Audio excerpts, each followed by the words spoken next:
Well, good evening. Thank you for joining David and I today on the Rational CTO Podcast. This is a series on basically, you know, how CTOs can do the best job possible, how they can use logic and use good decision-making skills within the context of all these flowing industry trends that we're experiencing every single day. And David, my guest, is absolutely in the thick of it. He is an instructor at Wharton's Executive Education Program, their CTO program in particular. So looking forward to hearing all about how that's going and what he's seeing among his students. And he is also part of CXO Insights, which is a part of the Futurum group. And so we'll learn kind of what's happening there and what he's doing as an industry analyst to try to understand what's happening. So with that, let's bring the two of us on. So again, welcome, David. Great to have you here. Great to be here, Matthew. Good to see you. Yeah, great to see you. So David and I were colleagues at Oracle for about a year. This was about, I don't know, geez, was that 4 or 5 years ago? It's been a while. Yeah. Sometime in the 2016, 2017. Yeah. So met David. We were on a team of field CTOs that basically were working at really the Oracle corporate level. So messaging what sometimes is called the corporate architecture. So very large companies like Oracle or VMware, IBM will have folks like us who can speak at the C level to really anybody. It could be customers at the C level, could be industry analysts, could be press folks. So we did a lot of blogging, a lot of influencing and communicating, and it was a great gig. Now I've moved on to a different part of Oracle. I'm more in the pre-sales field CTO role at the moment. And David, maybe give us like a quick overview, kind of what you're doing at Wharton, and Sure. then also this Futurum Group initiative. Yeah. So Wharton has a 1-year CTO accreditation program. And through a series of events, I became introduced to the program and was offered an opportunity to come on board as what they call a success coach. It's a part-time position that is kind of one part TA for the tenured faculty, the professors, one part life coach. Although this is not what I do professionally, but think about the kinds of things, Matthew, that we've experienced in our careers. A lot of anecdotes, a lot of wisdom sharing, and just a great opportunity to impart what wisdom I might have from things that I've done, but mainly, frankly, learning a lot from the distinguished group of newly minted, sometimes veteran CIOs and CTOs that are in this program. Yeah. It's been a fascinating journey. It's been about 2 years now, going on. I think we're about to start cohort 9 in the program. How long does each cohort take roughly?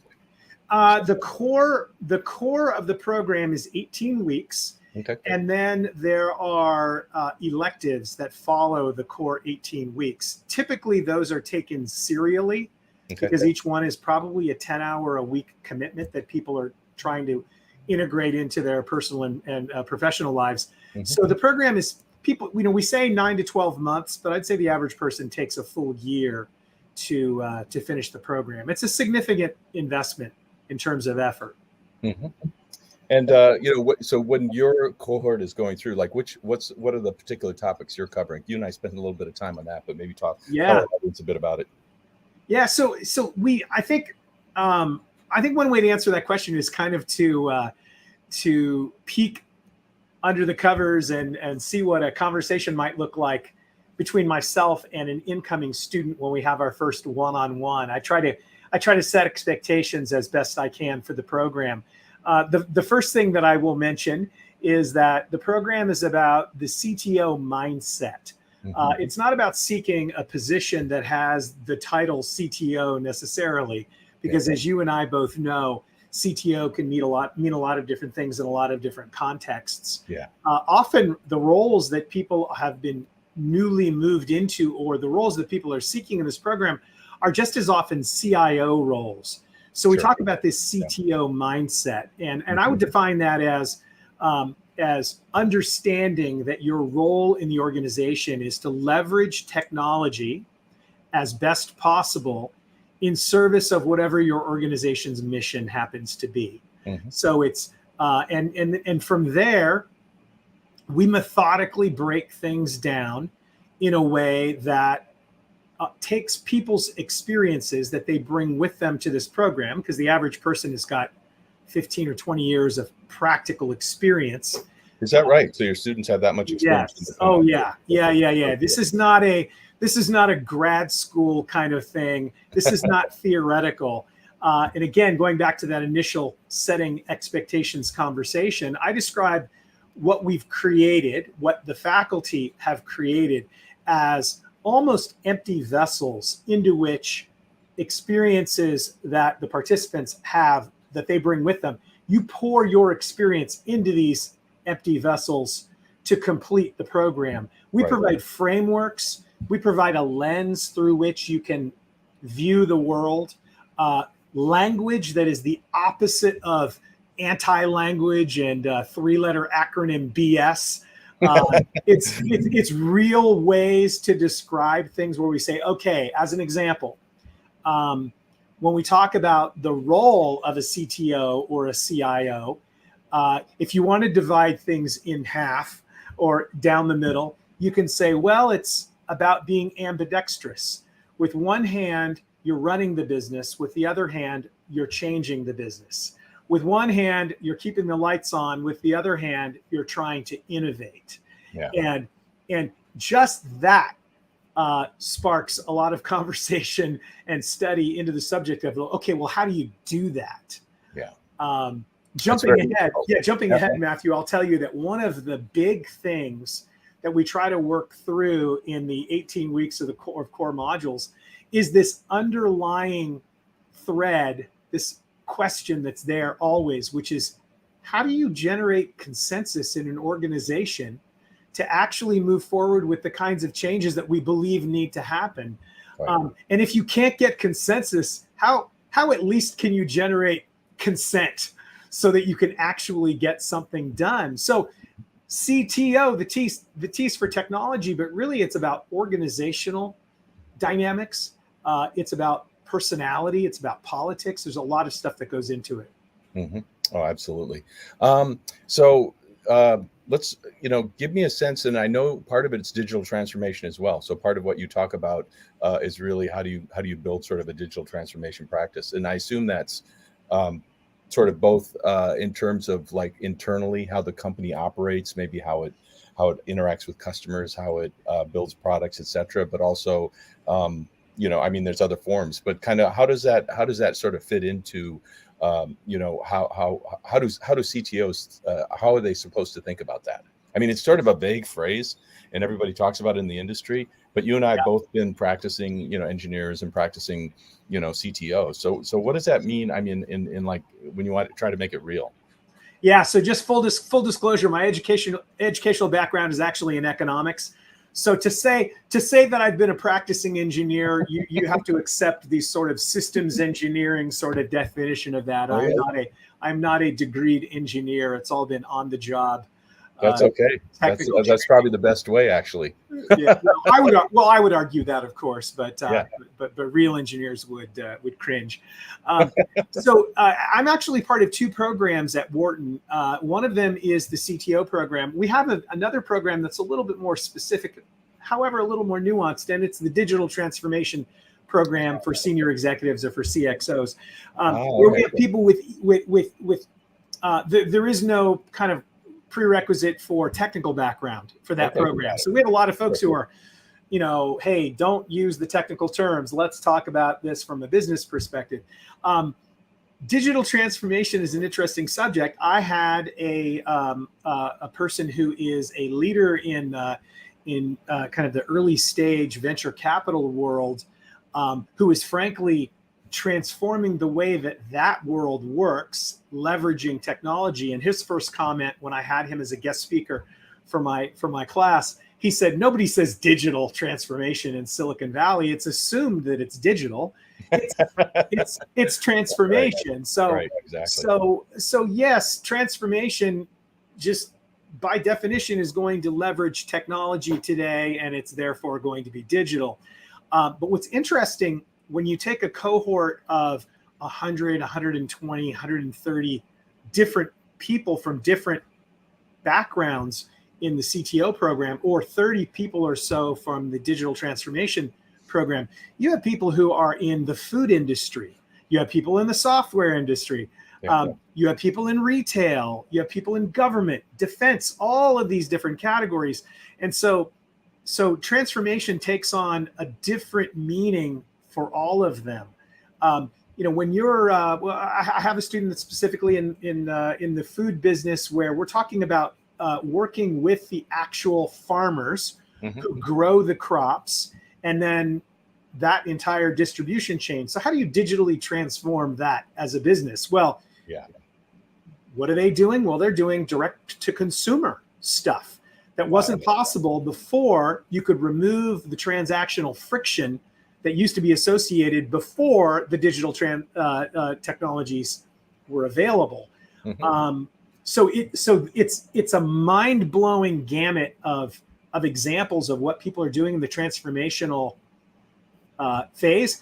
We break these things down into very systematic methodologies for walking through the process of starting with the question, what is it we think we want to achieve? And how do you figure that thing out? It's as simple as market research and talking to customers and looking at the competition. It goes back to the classic cliche. If you're going to have a business, solve a problem for someone, a problem that's big enough and worthy enough for someone to pay you money for solving it. And and then the technology becomes an afterthought. The technology is an enabler. It's not, hey, we have AI. What can we do with this cool tool? Let's try to find a problem to solve. Forget about it. Yeah, I mean, think about like big data when it first came along. Is sort of before you and I met at Oracle. It was just sort of revved up in that 3 or 4 years before that, and it was sort of did things in the reverse. Like, oh, there's all these cool, technologies like Hadoop and all these cool open source protocols. So let's build a big data lake and throw all our data in there, and then by the magic of digital alchemy and AI and machine learning, we'll get business value. And most of those projects failed. And I think the biggest reason goes back to what you just said, which is, okay, what problem are we solving? Who's in pain? What customer is really going to, really engage with us because they need this problem solved, and then work backwards from that. I met a CTO, I guess he was a CIO CTO, and he worked for a company that basically broke rocks. He was a very colorful fellow. He was at I forget those events that you and I covered for Oracle. I forget the group that did them, but basically they got a bunch of IT people together in a particular town. But this guy it was actually very funny and sardonic, but he was right. He basically said, look, my company breaks rocks. They just, they mined rocks. And so you wouldn't think you could digitally transform that. But of course, hey, add some drones. I have a goal, which is he wanted to optimize, precisely how they did that process and record it, and then tie it in. You said economics, tied into, world markets. And he never got that excited about technology. In fact, he barely talked about it. It was really all about the processes and, how to make breaking rocks more efficient. Right. Yeah, no, it's true. It's true. And I mean, jump to where we are today. You mentioned data lakes. Imagine if that data lake has every drop of runoff from the disgusting areas surrounding the lake. Well, what's going to be in your data lake? A bunch of sludge and nothing that fish or ducks or anyone would enjoy. And it goes back to this fundamental principle, the idea that when you have garbage in, you get garbage out. Yeah. And I think we're deluding ourselves in the age of AI if we think that principle has somehow gone away, that if you have artificial intelligence smart enough, it'll sift through crap and find diamonds. It's like, no, it's not going to happen. No. You still have to have this sort of this curation involved. Oh, yeah. And that's why prompt engineering is the biggest field right now. It was data scientists, and now it's prompt engineers that are highly in demand. Yeah, I mean, look, if you look at like the generative AI, I think it's wonderful technology. That it's obviously a step forward. But when I talk to CTOs and VPs of data science and AI in the field, these models, they call it hallucination. It will it will generate phrases and say things that are probably not appropriate. I'm working with an ed tech company, and they're very concerned about they want to leverage it because, to your point, prompt engineers. I love that. Love that concept because, Microsoft is talking about essentially programmer assistant type chatbots, all this. So the potential is huge. Oracle's going to build SQL developer, assistants that do this. But again, there's a lot of curation, both on the inside, that the stuff that goes in, and then to your point, curating it on the outside. And that doesn't seem to change. The technology gets better, but it doesn't think for itself. It's still just back to your original point, which is it's still what business impact, what social impact can I really get with this? And if you spend so much time curating it, that you got to keep kind of honing it in and curating it. It's like I don't know. You and I, we've been through several rodeos, so this is. Oh yeah, How much is it machine learning or is it machine teaching actually? And when you spend so much time teaching it. I still like to think in terms of augmented intelligence. I really do believe that it's important that we learn how to use these tools. But I think what it's going to lead to is a widening divide between those who know how to use the tools and those who do not know how to use the tools. I agree. And it's inevitable. And that's going to spell all sorts of societal change as we move forward. But if you assume you're going to learn how to use these really long, powerful levers, it's really amazing. I try to spend time recreationally just messing around with various iterations of generative AI. And look, I have personal experience of the garbage in, garbage out factor. I'm known to say some silly, sarcastic things, and so I can't simply give all of my words spoken in lectures or podcasts or whatever over to an AI for someone to query if they're going to ask the question, what does Dave Nicholson think about Microsoft's position in the AI space? God knows I probably made a smart ass comment that could be in, so David? I know it's going to be interesting. It's going to be interesting because will we start thinking in terms of how our content will be ingested and made part of the common wisdom? Will we be moderated in what we say because it feels like everyone is listening? There's a great example when you start asking the question about bias coming out of some of the generative AI engines. If you ask them a political question, well, people will suspect, it's the OpenAI people. Clearly, they're on one side or the other of the issue and they're nudging it. No. The generative AI is ingesting what's out there. And guess what's out there in the internet? Not a bunch of objective wisdom. It's a bunch of clickbait crap. So fundamentally, if we're willing to let AI go out and examine human history that's been recorded digitally to this point, what are they going to find? They're going to find stuff designed to be to get clicks and monetize eyeballs. Top 10 reasons why, fill in the blank. Number 3 is going to surprise you, Matthew. Click. All of that gets synthesized. And so when you ask the question, well, who would be the best leader for this? What's the best answer? You're getting a synthesis of a bunch of garbage. So that's why I, not to make this a commercial for CXO Insights, but the idea behind CXO Insights is that we're very, very careful about the folks who are allowed to participate in the kind of survey methodology we use. First and foremost, they have to be someone who has been in one of these higher education programs. We validate who they are. These are real deal senior executives. And then in exchange for their participation, they get access to the platform for free. So, it's this idea of generative AI with guardrails around it so that you're reasoning over quality information. That's the theory. We'll see how it works out moving forward. That's very cool. So how do people get involved with that? I mean, how do they consume it? How do they potentially sign up? You help. So this is in the process of being built. CXO Insights is actually a platform that is part of the Futurum Group's a group of platforms. My partner Daniel Newman is the CEO of the Futurum Group. He's a frequent guest on the cable news shows on the subject of tech. Okay.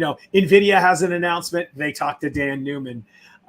Dan and his partner, Patrick Moorhead of More Insights. Similarly, Patrick is a mainstay on cable news shows on the subject of technology. And I'm sort of positioning myself as more the internet side of things. But if you go to the Futurum Group page, you can find the reference to CXO Insights. It isn't, not everyone can join. You got to be vetted. But that's the place to go. And we're really not going to be launching the actual service until the beginning of the year. Right now, we're kind of gathering participants, putting together, with their help, some of the burning questions that we think people want to have access to at this point. Oh, very cool. So how does it tie that back to as you help folks that are CXOs who are not necessarily engineers or deeply technical? How do we have this concept of rational CTOs or really good decision making. What are some of the best practices? Because it's you and I know the funny thing that happens is the CXO is flying on some Delta or United flight over the weekends, and there's some little magazine and IBM ad in there for some this, that, or the other, or for Watson, for example, or some other whiz bang thing. Right. He gets there on Monday morning and says, well, we got to do this. Right. So much of what happens in tech is like herding. Right. I mean, basically it sort of is a marketing psyops, and then it just sort of builds, and then people are like, oh, I have X skill, I want X to be the trend because then I'll get better jobs, and everybody needs to think that they're not doing X, they're out, they're and it's just this constant wave of these things. And you and I have seen them enough to know that it's like, well, let's just wait to see how this develops. But there's a lot of pressure, I mean, on somebody where they don't have, how do we help them get that understanding that you don't have to jump on every bandwagon? Yeah, well, I would say that rule number one for being a rational CTO, if the rational reference is to Rational CTO as opposed to Rational CTO Podcast, meaning the podcast being rational versus the CTO. In this case, I'm looking at this as we're talking about a rational CTO. Rule number one is you have to realize you got to be irrational. You have to realize that you're going to have to leave 95% of the technology that you've spent your career learning behind. You're going to have to become comfortable with the idea that the things that likely have paid your mortgage and put food on your table are going to be things that you're going to have to sort of let drift away beyond your fingertips reach. And it's really, really scary to realize that you have to be able to figure out all of the stuff that doesn't matter to the people making the ultimate decisions about the direction for an organization. If you want to be a part of that process, you have to realize that there are some irrational things that are going to happen. And yes, the classic example, right? Board member, Barron's Magazine, cloud is good. Hey, CEO, how much cloud are we doing? I don't know. Hey, CIO, how much cloud are we doing? 5%. We need to triple that. So, okay, well, what does that even mean? What does that even mean? What are we doing with AI, right? And so some of the conversations, we have the amazing academics in this program at Wharton. And my meager contribution is, I call it, cynical time with Dave, where I explain, I give examples of like, hey, don't be the person in the room who can explain to everyone exactly why it won't work or why it can't work. Right. Nobody likes that person. And there's the concept of being dead right. Yeah, you're dead right. Dead right is your light is green, a truck's coming through the intersection, and you choose to exercise your right of way. You pull in front of the truck, you're dead. Oh, but you were right. You had right of way. Well, yes, you did. Those are rational decisions in a certain sense. Realize the world is an irrational world. Realize that organizational dynamics are more likely to torpedo your effort than technology. Matthew, you and I both know the tech exists. You could have, talking about Oracle, you could have Oracle come in and do all of it. They could do all of it. Yeah. If you just said, here are the keys, go do it, right? It's not the technology that's the challenge. It's the organizational dynamics. Moving to cloud, you can't have stovepipes of infrastructure people. You have to have sort of horizontal skill sets. Now you're the cloud portfolio manager instead of being the network girl. And so that kind of embracing the irrational nature is really tough for people coming up through the technical ranks, because we tend to have this ones and zeros mentality. If you go through the personality tests, we're going to be more technical and rational, and you really need to tap into that sort of creative, emotional side if you're ever going to work with the chief revenue officer in the company and and the CFO and all these other folks. Well, there's several parts to that, because I 100% agree. I mean, a big thing that technical people like me struggle with is understanding persuasion. How do you get people to, and persuasion operates not just like what you and I tend to do every day, which is talk to customers and try to get them to buy stuff, right? But basically, there's a very fundamental thing you have to do first, which is get somebody's attention, right? So literally, the first thing you got to figure out is, how do I actually get that person's attention? And there's some best practices for doing that. And you talked about clickbait, et cetera. They're actually using some of those best practices. Add a change factor, add some kind of aspect of mystery, and on and on. So I did an interview with the CTO Academy over the guys in Britain, and that's all great guys. That's all I focused on was the CTO. They're learning all this technical stuff, and that's all very good. And I have a PhD and blah blah blah, and it's all very nice to have, but you get a lot more leverage when you get a team going, when you get, like you said, get the company buy-in. So there's part of that is just that aspect of persuasion, but then also understanding it in the context of biases. We're all biased. And there are a lot of human biases that really interfere, not so much interfere, but there isn't, Scott Adams, the Dilbert guy, says, is there really a truly objective reality? I mean, it's really a series of like how we perceive things. And the biggest bias is just, confirmation bias.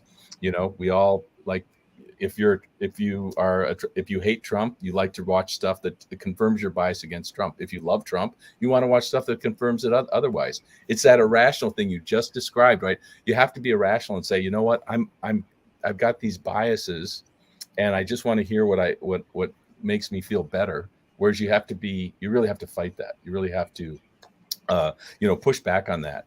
And so how do so with the digital transformation program, how do you help these CXOs really deal with just these constant barrage of trends, this constant getting sort of herded around? Do you warn them about that? Do you tell them, do you give them some principles to think about? Because obviously some of it's good. There's nothing in generative AI. Who knows?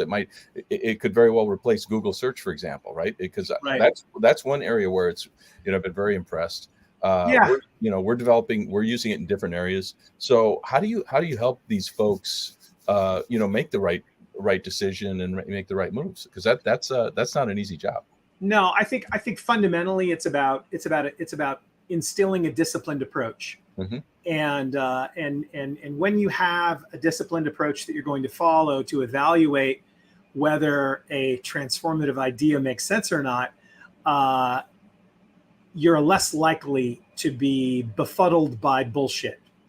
And if you are not a person who is technically inclined, then what I like to put myself out there as someone who understands the technology and is happy to help these folks who are not technically inclined sort through what's BS and what isn't BS. Mm-hmm. But I also will contend that if an intelligent executive doesn't understand what the technologist is talking about, it's the fault of the technologist. It's a failure to communicate.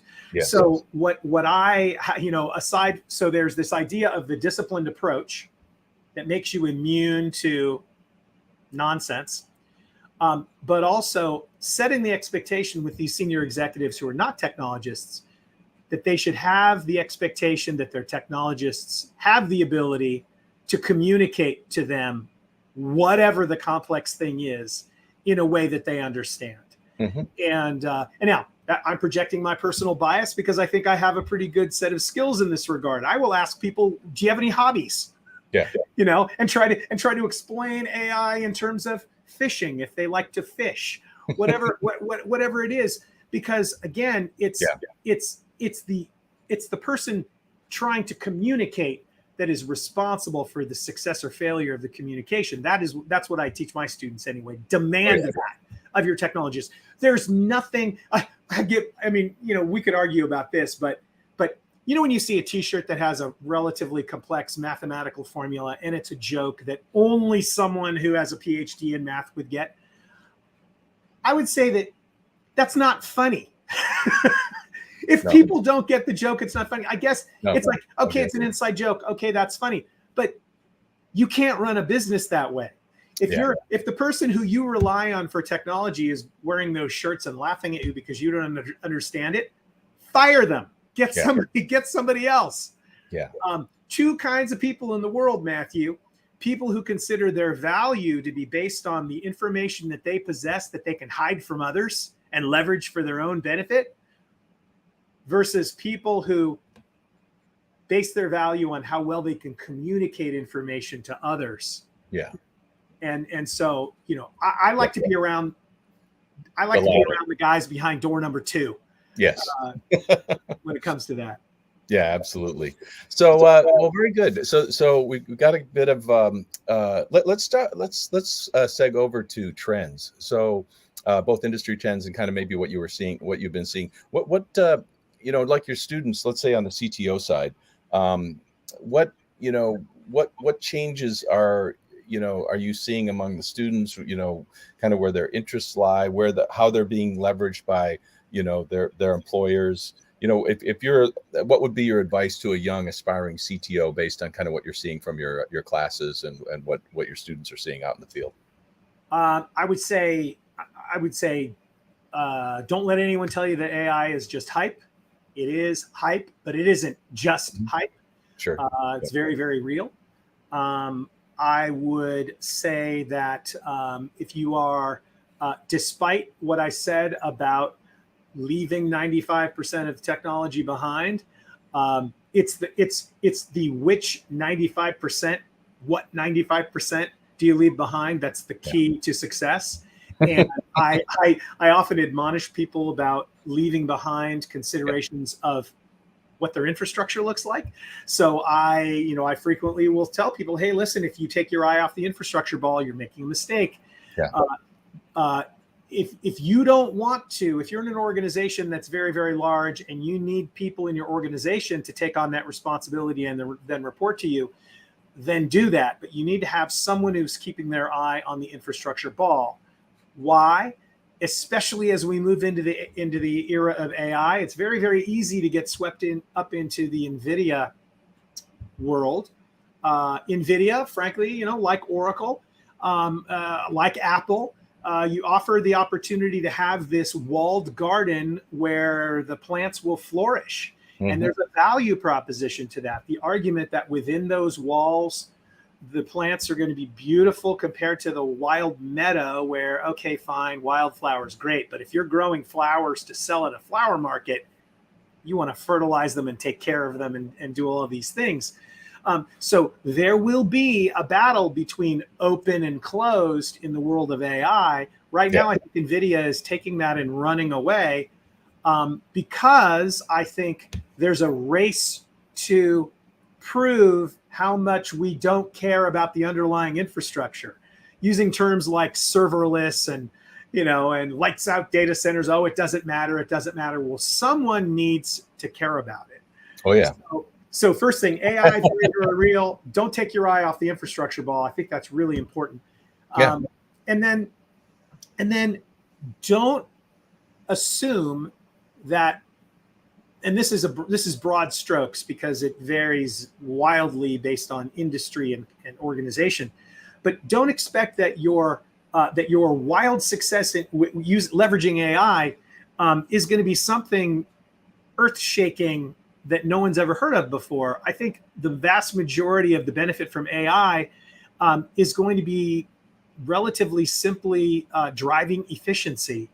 I've got a great example of that. Someone involved with the shipping business who explained to me something that sounds simple, which is in the shipping business, it's critical that the right people have the right information at the right time. You know, when you roll your eyes like, yeah, okay, it sounds like yeah, of course, yeah, duh. Isn't that it's like that everywhere, isn't it? But if you look at the complexity associated from starting here to where something needs to eventually be delivered, all of the things that can go wrong in between, all of the people who need to be notified that aren't necessarily notified, implementing a process that allows that person at the end of the line to look at their watch and say, I know that a truck is coming in 15 minutes with the delivery that I need to fill this shipping container. So I'm going to hold the shipping container. I'm not sending that shipping container out 80% full and then putting the stuff coming on that truck on an airplane, because that completely destroys the margins on that entire thing we've been working on for 3 months. And so it's like, is that an earth-shattering thing? Well, if you're a shipping company and you're talking about taking a transaction from losing money to making money, absolutely, it's earth-shattering. And those are the kinds of things that that machine learning, as it segues into true AI, those are the kinds of things that are going to happen. So that would be the other thing I would say to anyone who is seeking to hone their CTO mindset.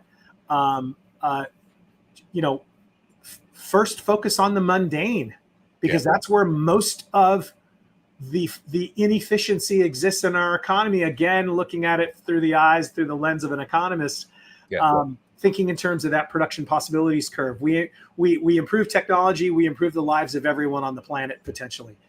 Yeah, so, I mean, the most, in my mind, the most potentially revolutionary breakthrough is if they can make it work, is have you ever wondered what happened to geniuses? I mean, we used to have Einsteins and Newtons and if you kind of go back to these people that made kind of world historical contributions in literature and science, mathematics, they have one thing in common, and what that is their parents were wealthy enough or had found some way, because the child had a lot of obviously had a lot of potential, to have tutors for them that were actually world class themselves, world class intellectuals, world class artists, world class scientists.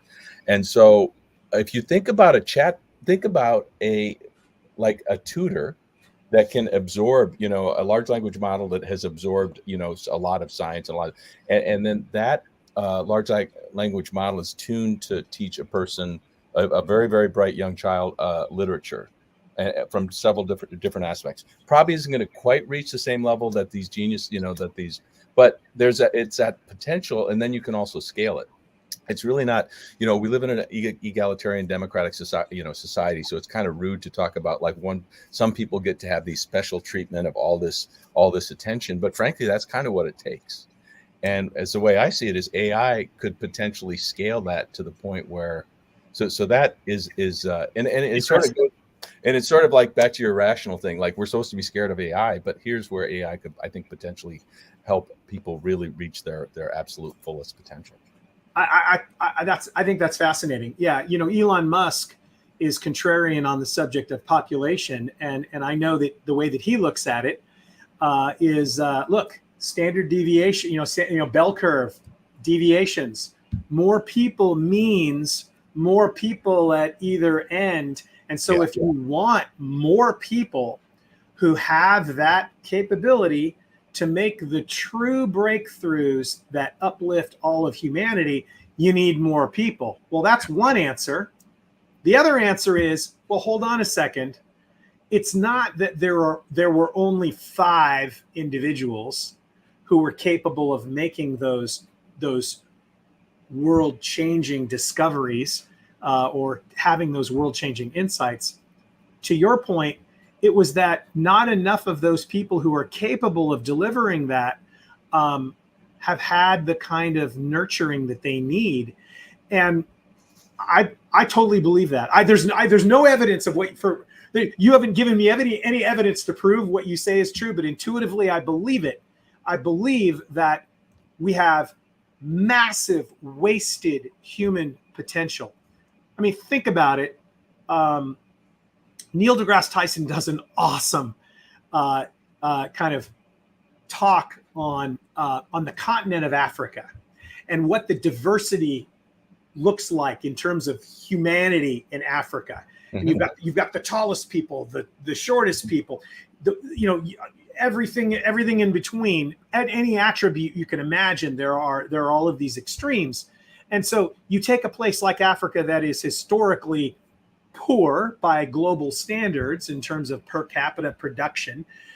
It's wasted human potential. However you measure genius, there are geniuses that are not being exposed to the kinds of things necessary to nurture that so that they can make their fullest contribution to humanity. So no, I'm bullish on what AI will do in terms of enhancing humanity. The problem is, though, I go back to it. I'm telling you, it's when the haves and the have-nots. It's going to be the know how, the knows how, and the knows not how. Is going to be the division. And I don't know how that shapes up. I think some people who would cringe or recoil from the idea of things like universal basic income are going to start going, well, hold on a second. We just fired all the truck drivers.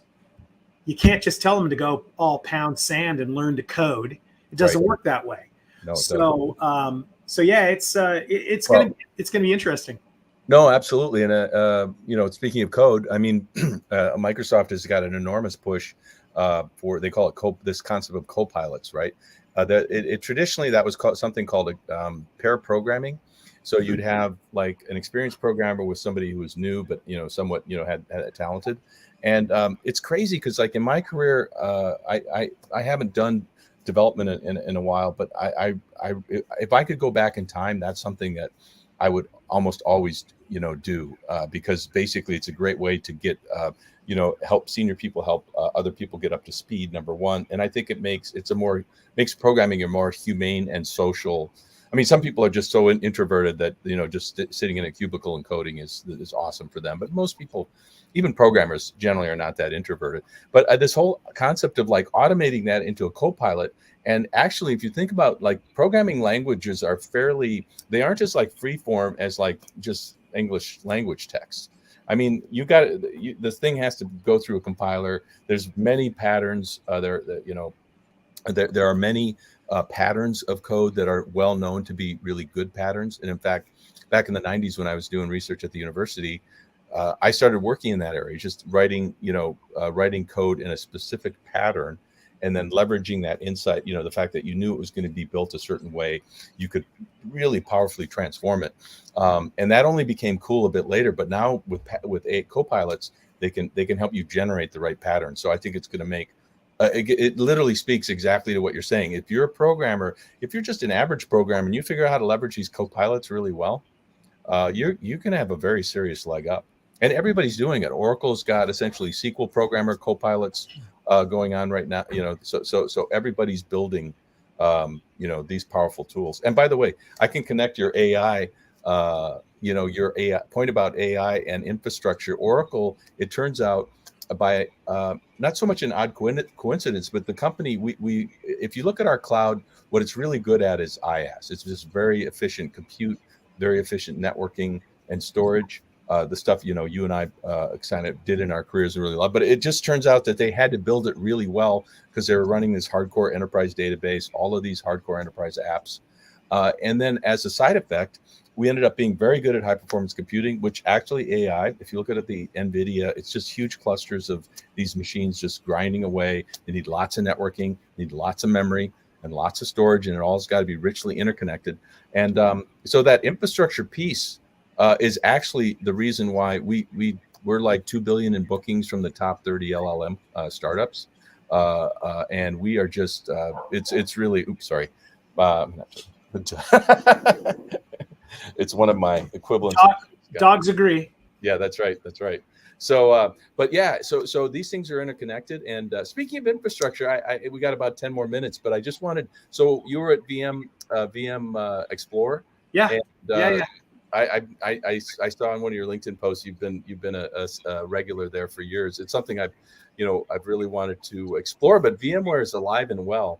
I work closely with another several different vendors that work with Oracle, but our VMware in the cloud is a huge part of our cloud business.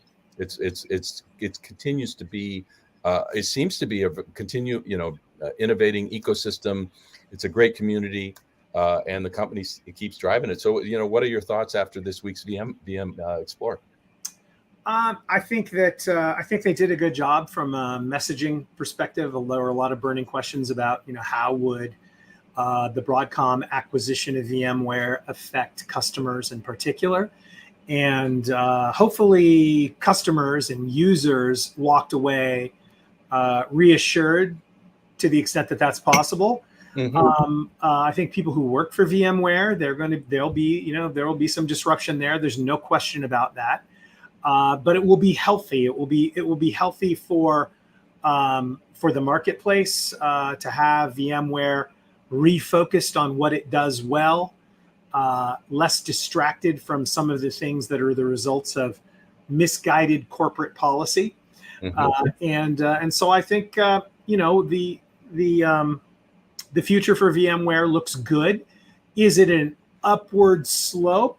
No, probably not. It's probably, it's one of these things that's going to sort of drift off into the future, where much like the sides of the road on a desert highway never actually meet at that vanishing point. In the distance, it's going to be the last virtual machine will be turned off when the last SAN is unplugged just after the last mainframe is decommissioned. Yeah. So all good there, but Matthew, I've got a question for you. When you think about where AI is where we will take AI, as opposed to where AI would take us, do you see it as, think of it in these terms, in terms of manufacturing terms? There's reductive manufacturing, where you take a piece of wood and you carve something out of it. And then there's additive manufacturing, right, a la 3D printing, right, where the possibilities are endless because you're going to add. And so additive is like this, right? Endless possibility. Reductive is like this, narrowing. Right. If you want to design the most efficient car, you can have 100 people go out and draw these things, and they'll all be a little similar, but different, fabulous, beautiful. You have a computer design the perfect car, and what do you get? They all look like Tesla Model 3s or Model S's. They're designed. I mean, seriously, because it's all about drag coefficient.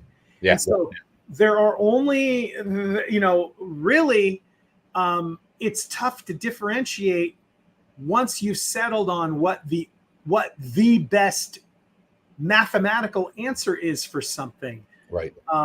So do you think so talk about using AI to nurture genius. Yeah. Well, but what if it's so reductive that it doesn't spur greater creativity? Are we going to get hegemony out of this? Do you think AI is going to yield more choice or less choice? It could definitely do either. And I guess that's where people a lot smarter than me, like Elon Musk, I think, get really concerned, because that's exactly what they're concerned about, I think, right? Which is it can be manipulated. It's very powerful, but it's like that HAL in that 2001: A Space Odyssey, who's going to tell HAL, ultimately what's HAL going to say? And we're already seeing that. I mean, we're seeing some of these models have a particular political bias that, of course, is no surprise. You know, there's also another thing, back to your like reductive thing about geniuses. It turns out that formal schooling, there's a belief now that it can kind of it sort of limits your creativity. If you look at somebody like a Faraday, this is somebody that basically had a very powerful three-dimensional visual brain. And he was able to figure out basically how electromagnetism worked, right? How the basic thing, like, if you have a moving magnetic field, it induces a current, right? And a whole bunch of other, like, just very basic electromechanical principles. And then you had Maxwell followed it up by having the mathematical genius to distill it. But really it was Faraday's genius because he wasn't constrained by what you were just describing, which is this is the way it should be.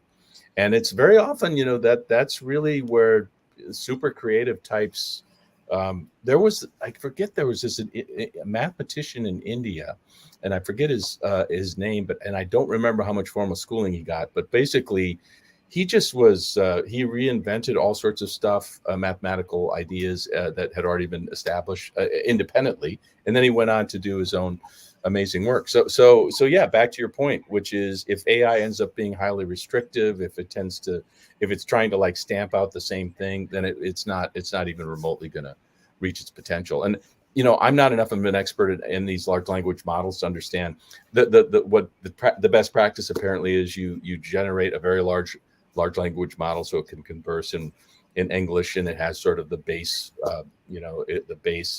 vocabulary and language, but then you sort of tune it to do certain things. And I don't know enough about like building the base LLM in the first place, and then the tuning process.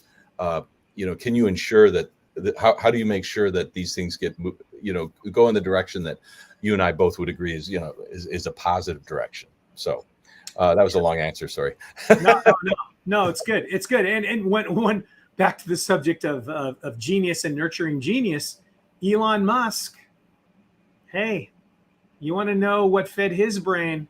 A lot of science fiction novels. And one in particular, if you read the works of Ian Banks, in particular, the Culture series, when you hear Elon Musk talk about things and you see journalists just, oh my God, that's amazing. It's like, wait a minute. He's essentially synthesized the themes that these science fiction writers, and that other thinkers have. He's drawn on all of these other things. And so, how does the AI decide what it's going to expose the budding genius to? Would Elon Musk, in a world where AI tutors are the name of the game, would he have been exposed to the kinds of things that led him to create the things that he's created? I don't know. Well, I think somebody estimated his IQ at above 150, like maybe at 160. So obviously he can absorb an enormous amount of information. So that's obviously one benefit. But I think there's something about him where he fights against this. Let's face it, like in the modern world, everything is hyper specialized. Education is very compartmentalized. You and I, in our role as field CTOs, we had to kind of counter that. We had to stop. We in particular didn't. I always tried to not be compartmentalized, because you really do need to understand multiple. I understood storage pretty well after being at Oracle for a while. I really understand databases well. There's other things I understand, but yeah, I think what society tends to do is you get very specialized very quickly, and then you have. I think you used that word silo earlier in our discussion, but everybody's very siloed, and you don't optimize across these silos, and you get dumbed down solutions. Like one example, there was somebody pulled apart a Tesla car, and there was some part of the cooling system. In traditional cars, it ends up always being like two separate components, and then Elon forced his engineers to integrate it so that he could get a really nice optimal solution. You look at like the Cray, like remember the Cray? You probably. Cray supercomputers back in the 70s, 80s, and 90s. They were essentially sort of custom very integrated. Everything was tightly wound together into a united system, and he sort of broke all sorts of design rules. And that's how so the bottom line is, I think that's going to be the challenge with AI. Can anybody actually, build that kind of tutor that actually doesn't, overly, I will sum up the question by asking it this way: is a box capable of thinking outside the box? That's right. I don't know. I mean, they use the term generative AI. That's a good question. I know. It's so funny because I was thinking about this the other day. It's like, what does that really mean? Well, what's the difference between that and a Google search? Oh, because the Google search is generating results, but generative AI is actually giving you a result that did not previously exist. Right. Or is it? because it's like saying, go research a paper. I want you to write me a paper on this subject. Go out and do the research. Well, have you created something completely net new? Are there any new? This goes back to this reductive versus additive question. Is the AI simply synthesizing old stuff? Is AI actually adding anything net new to the conversation? Right now, I don't think it is. I think it's making it very convenient to access it in almost a conversational way. Let me give you an example. So there's a famous explorer of the American West, Jim Bridger. And, you can go to Wikipedia and read Jim Bridger.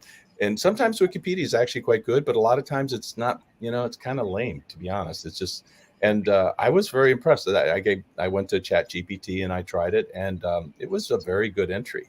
Because I know Jim Bridger. I mean, I don't need to read it to understand him, because I know I've read several books on him, and it was pretty much it's exactly what you wanted to cover. So I was quite impressed. So maybe generative in the sense of, quality summary. I mean, if you can, I'd rather get that than like go to Google and then it show me a bunch of links. And as we all have kind of seen over time, Google's quality is kind of, as it goes way too commercial and other sorts of things. So I think kind of. And I mean, like I said, back to this whole, in my mind, it's that ability to tutor and to co-pilot. I don't even think it necessarily has to do anything new. It just needs to, imagine, it's just having an exceptionally accessible assistant that's suggesting good ideas to you. Maybe they're new to you. Maybe they're not new in the corpus, right. but they're new to you. So, and that gets back to the first point you made, which is, hey, it's people who can leverage this. That's they're the ones who are going to get ahead, and I think that's really true. So, well, hey, with that, we're at our 1 hour. So this has been, as I expected, a lot of fun, and it's always great to connect with you and kind of hear about the CXO insights with the Futurum Group. We look forward to seeing what you guys produce there with your own kind of AI. For industry insights, and then also just the Wharton work. It's I think it's great you're sharing your experience with the next generation. I mean, I did that for my first 10 years of my career, and it's something maybe I need to get back to that at some point. But so wonderful. So thank you very much. Any last thoughts or comments before we close? No, it's been a pleasure. I think I could go on and on and on. But, lots of interesting stuff. So, let's do it again. We'll about a part 2 at some point. Yeah, let's definitely do a part 2. So with that, let me just put a little bit at the end. I've got a couple of links here. So again, thank you very much, David, for joining me, and good luck in all your endeavors, and see you on the next podcast. Take care.